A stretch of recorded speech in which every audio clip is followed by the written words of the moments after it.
Hello friends, कैसे हैं आप सब। उम्मीद करता हूं बिल्कुल अच्छे होंगे, बिल्कुल बिंदास होंगे, जहां पर भी होंगे बिल्कुल स्वस्थ होंगे।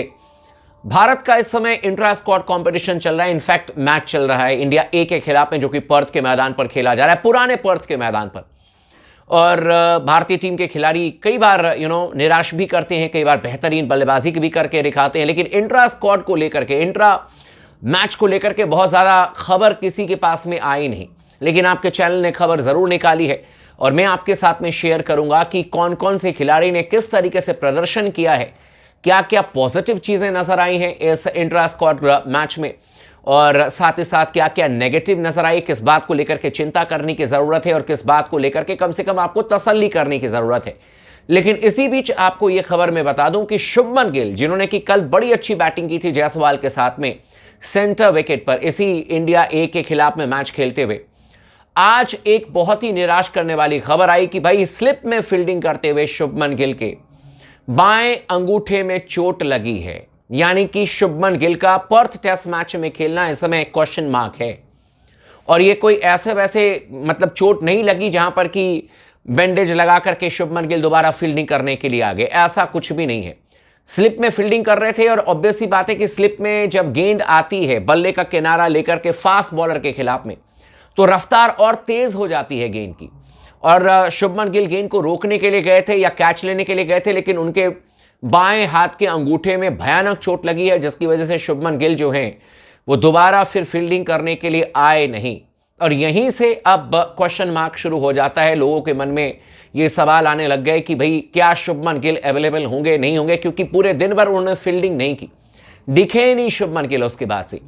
और जब जानकारी हासिल की करने की कोशिश की गई, बहुत सारे मीडिया वाले भी वहाँ पर पहुँचे हुए हैं, तो सबका यही कहना है कि यार मतलब कि सिचुएशन ऐसी है शुभमन गिल को लेकर के कि कोई श्योरिटी से नहीं कह सकता है कि शुभमन गिल अब पर्थ टेस्ट मैच में आपके लिए खेलेंगे ही खेलेंगे।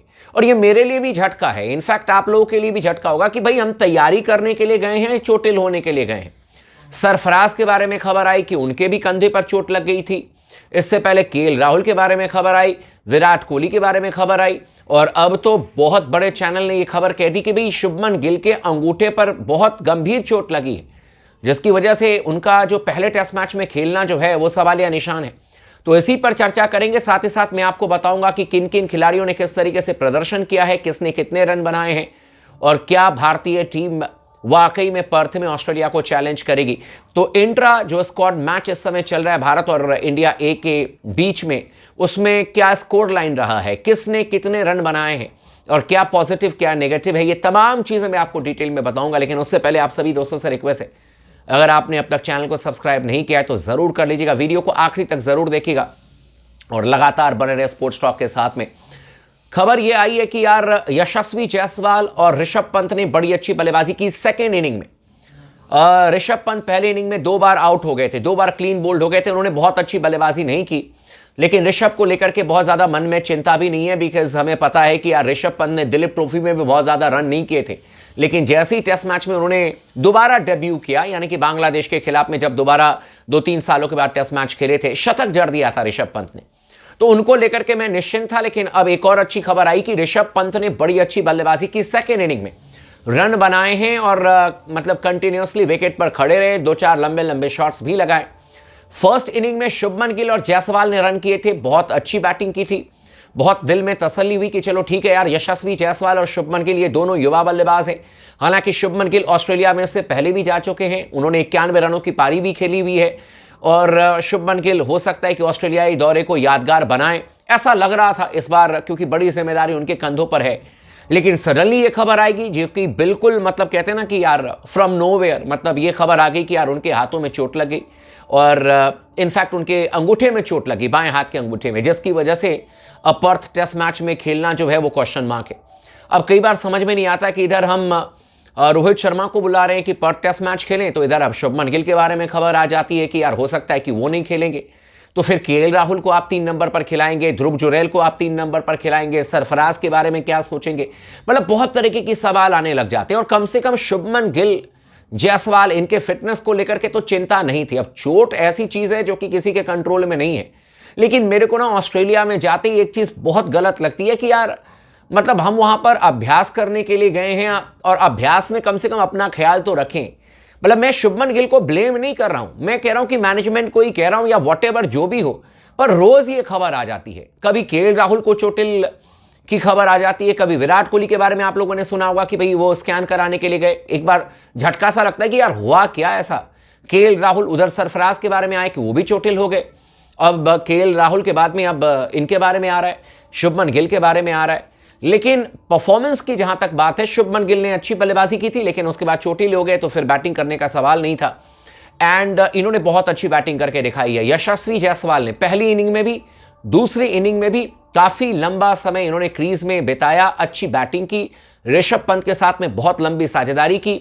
विराट कोहली बहुत प्रॉमिसिंग नजर आ रहे थे, अच्छी बैटिंग कर रहे थे, लेकिन अचानक ही एज दे करके चले गए।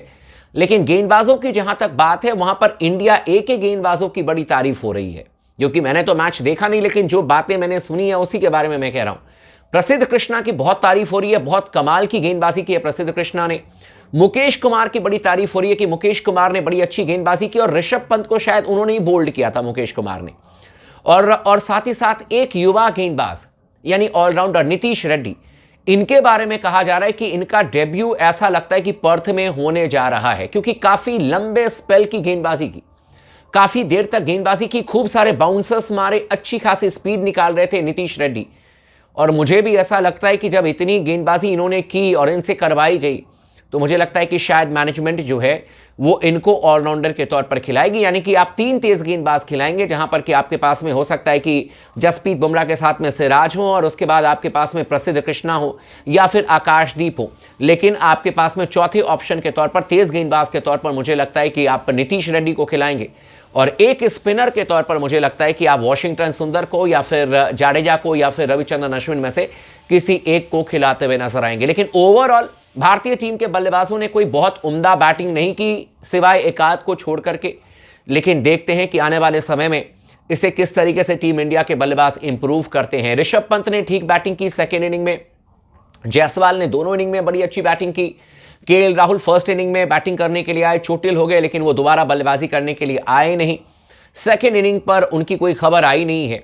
और साथ ही साथ इनके बारे में विराट कोहली ने ठीक ठाक बैटिंग की, नेट पर भी काफी देर उन्होंने बल्लेबाजी की। ध्रुव जुरैल ने भी अच्छी बल्लेबाजी करके दिखाई है, और ध्रुव जुरैल तो लगातार बैटिंग भी कर ही रहे थे। इंडिया ए के लिए उन्होंने खूब सारे रन बनाए थे, मतलब एक ही मुकाबला खेलने को मिला, दोनों इनिंग्स में उनके हाफ सेंचुरी थी। तो उनका तो खेलना मुझे लगता है कि बिल्कुल जायज़ है, उनको पर्थ में खिलाना चाहिए।